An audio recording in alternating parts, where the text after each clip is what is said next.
Halo, kali ini saya akan menjawab pertanyaan dari Mbak dengan kode nama Celestial Cloud, ya, dengan kode nama Celestial Cloud. Nah, sambil bikin kopi ya, di samping. Dia mengajukan pertanyaan ini, kalau nggak salah sekitar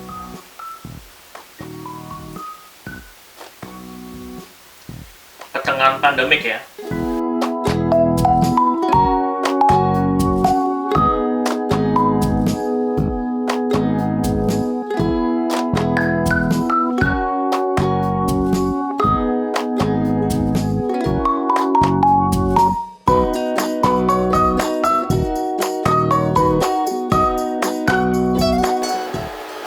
Oke, jadi sekitar beberapa bulan yang lalu dia tanya ke saya, Mas, sekarang ini kan lagi masa pandemik ya, orang-orang harus beradaptasi, termasuk menyesuaikan kembali prioritas keuangannya ya. Artinya terjadi perombakan untuk menentukan skala prioritas antara keinginan dan kebutuhan. Nah, salah satu yang dia maksud itu adalah kebutuhan orang-orang akan foto portrait ya, dimana kompetensi saya dalam fotografi adalah foto portrait di samping foto wedding sama pre-wed. Nah, orang-orang itu kan tidak menjadikan foto portrait sebagai kebutuhan. Kebanyakan orang kan seperti itu katanya. Lalu gimana caranya Mas Jinam dan para fotografer seperti Mas Jinam itu mensiasati hal-hal semacam ini?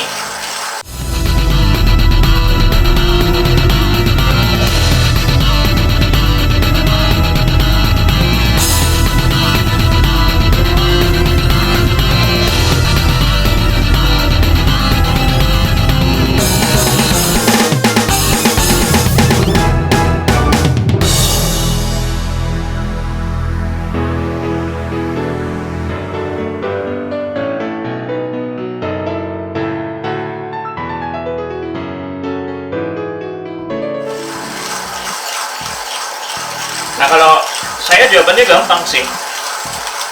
Saya akan memulai dengan pertanyaan. Memangnya marketnya fotografer itu cuman para konsumen yang membutuhkan foto-foto portrait? Kan enggak kan?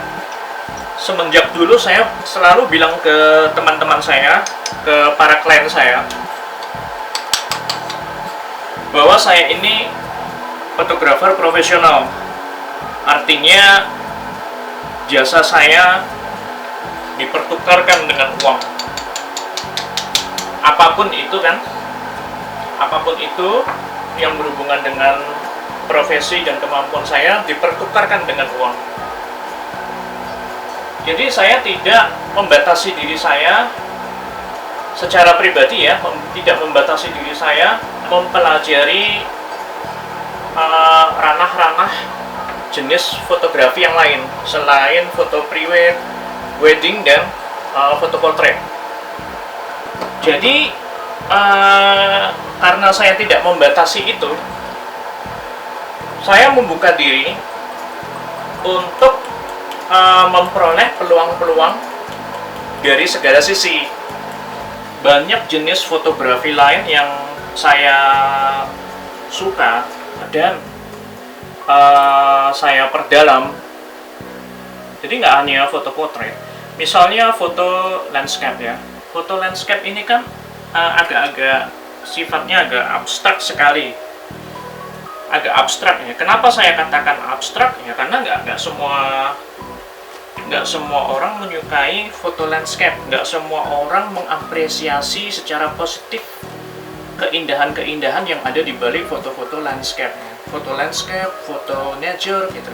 Maksud saya mengapresiasi itu bukan hanya bilang kalau oh ini keren fotonya, oh ini bagus, bukan hanya seperti itu. Yang saya maksud mengapresiasi terkait dengan konteks ini, dipertukarkan dengan uang sebagai penghidupan. Nggak banyak orang yang membeli foto nature, foto landscape, kemudian mereka pajang di dinding rumah mereka. Hanya orang-orang yang memiliki karakteristik seniman sejati yang melakukan itu, punya jiwa seni. Seorang direktur kan bisa membeli foto landscape dari seorang fotografer dengan harga mahal, ya kan. Kalau kita ini dijual di platform fotografi semacam itu yang dilindungi oleh hukum, terus tapi itu butuh waktu yang lama. Sebuah foto landscape, foto nature, foto abstrak, foto konseptual itu bisa laku di aplikasi semacam itu, di platform semacam itu. Ya, itu jawaban saya. Tidak membatasi diri saya sekadar memotret portret, memotret tokoh-tokoh. Saya bisa juga memotret foto produk ya. Saya kan sebelum memotret portret ya, itu saya memotret produk. Dan sudah sampai sejauh ini ada 3 klien ya. 3 klien. Bagi Anda mungkin 3 itu angka yang sedikit gitu. Tapi mereka itu bukan hanya seorang klien ya. Kalau dalam perspektif bisnis, mereka itu adalah hot market saya. Karena masing-masing dari ketiga klien itu sudah beberapa kali menyewa jasa profesional saya. Jadi di antara mereka tuh ada yang sampai 5 kali atau 7 kali. Itu kenapa saya bisa seperti itu ya. Saya tidak membatasi diri saya. Aku tidak akan mengambil foto produk karena saya adalah seorang fotografer potret. Saya nggak seperti itu. Jadi kalau misalnya kamu menganggap bahwa dirimu adalah seorang profesional, kamu nggak akan membatasi dirimu sampai sebegitunya gitu kan. Sampai timbul pertanyaan itu, di masa pandemi apa yang bisa dilakukan oleh seorang fotografer potret? Oh ya enggak, banyak yang bisa dilakukan gitu. Banyak yang bisa dilakukan sebagai seorang fotografer yang memiliki kompetensi di human interest. Bisa foto portrait, bisa foto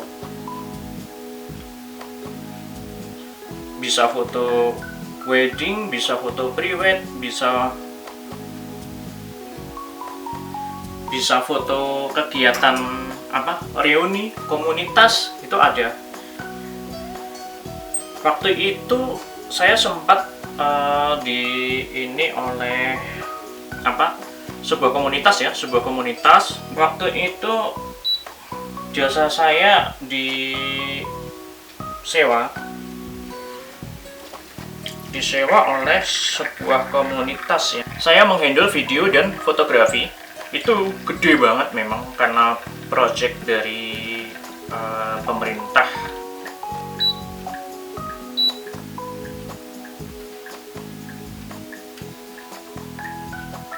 Sorry ya, ini saya nyambi merekam bagaimana proses ekstraksi espresso dari portafilter ya.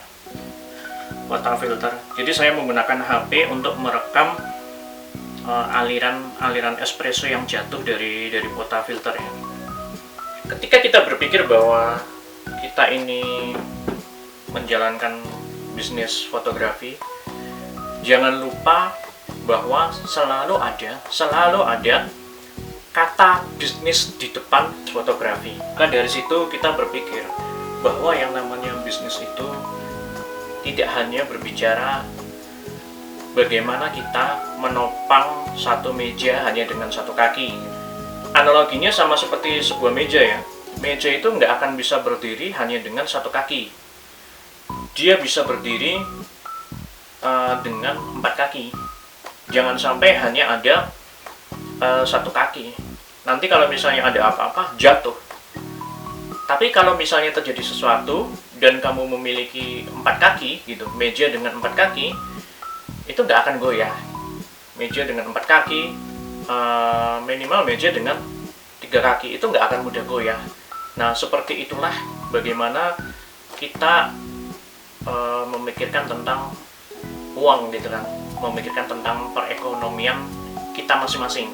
Bukan berarti saya cuman santai-santai aja. Banyak hal yang saya lakukan ya, merintis kopi, nabung, gitu kan. Dalam bisnis itu ketika kamu mendapatkan profit ya, profit itu segera dibagi. Kalau saya belajar dari ilmu yang melatar belakangi saya, ada 3 macam bentuk kekayaan. Sederhananya gitu. Ada 3 macam bentuk kekayaan: tanah, uang, dan alat produksi. Jadi kalau kamu lulus, ilmumu terpakai gitu. Jangan cuman dipakai untuk kuliah doang, cuman jadi jagoan kandang doang gitu.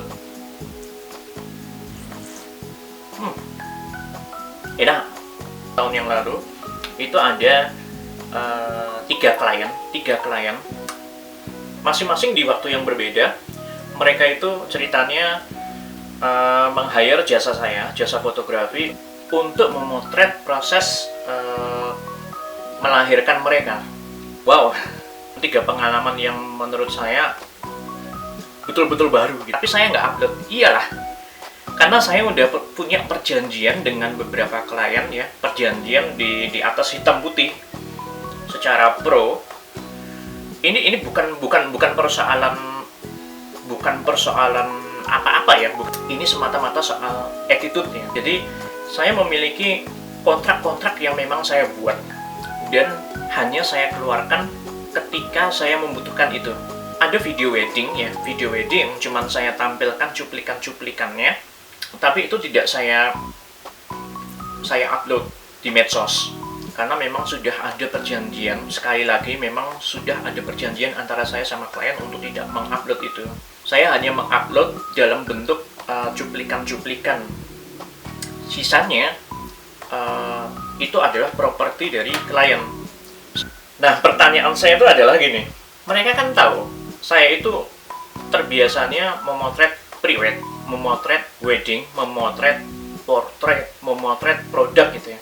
Tapi yang paling banyak itu kan yang human interest ya, yang basicnya people ya, human. Meskipun demikian, mereka tetap mempercayakan proses melahirkan mereka kepada saya gitu. Saya sempat tanya juga, kenapa kamu percaya kepada saya gitu? Kan banyak fotografer lain gitu. Aku cuma yakin sama Majinan gitu. Yakin atas apa gitu? Saya tidak pernah memotret proses melahirkan. Menurutku Majinan itu pro. Mereka bilang seperti itu. Jadi itulah gunanya selama berapa tahun ini saya membranding diri saya. Ini adalah bonus ya, bonus dalam tanda kutip, bonus dari atau buah dari kerja keras. Ya, mudah-mudahan apa yang baru saja saya jelaskan itu memberikan gambaran kepada Mbak Celestial Cloud ya. Saya tidak membatasi diri saya untuk kader menjadi fotografer yang kompetensinya ada di fotografi portrait, fotografi wedding maupun pre-wed gitu. Mempersiapkan diri saya supaya punya value di dalam aspek fotografi yang lain, pencahayaan misalnya, lalu konsep-konsep yang biasanya saya masukkan ke dalam fotografi produk ya, terus tone warna. Setiap fotografer pasti hasilnya beda. Yang terpenting fotografinya itu bisa bermacam-macam ya, bisa nature, bisa landscape, bisa pre-wed, wedding, potret, foto produk, tapi porosnya itu cuma satu, yaitu dirimu gitu. Dalam hal ini diri saya, khasnya Jinan itu yang seperti apa gitu. Bisa saja mereka itu meng-hire jasa fotografer-fotografer yang mereka kenal. Nah, pertanyaannya adalah kenapa mereka menyewa jasa saya gitu. Kira Anda sudah cukup pintar untuk bisa menjawab pertanyaan itu.